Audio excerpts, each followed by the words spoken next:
This one is our best seller. Ensaymada with cream cheese. Pila po lang, pila. This one is 35, sir. Kani sir, tag 45 lang. Oh.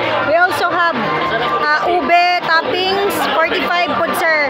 Nasag mi bago karon ang among cinnamon roll with toppings. This one, sir, is 55.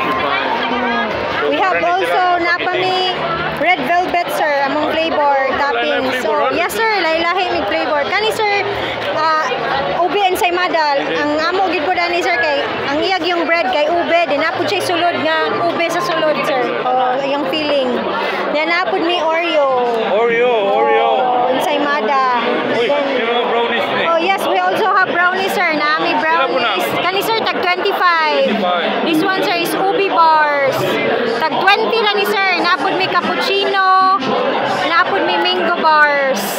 Then napod mi ensaymada nga Nutella with cashew nuts. Pila ng cashew nuts? This one, sir, is 45 gihapon. Kani, sir, napod mi Nutella with almonds. 45 gihapon.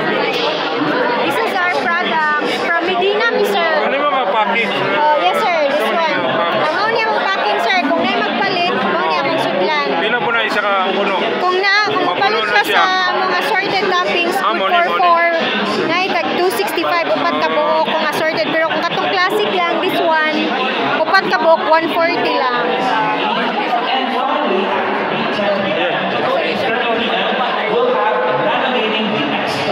Okay, so invite ako. Mag-display sa ni, sir. Actually, daghan namin na-displayhan, sir. Nami, from mag-display mi sa Champs, sa Gaisano, dito sa Hingoog, napod mi sa Claveria, nami sa Sunbells, Cafe Terraza, Project Hoy, Viewdet, Jacos, then nara sa mga logos nga mong gipang supplyan. So sa Facebook, makita na doon siya nakapunta sa Anamia Facebook. Foodie. Mo na siya. Yes, sir. Anamia sa Facebook. Yes, sir. Oh, very good. Sige.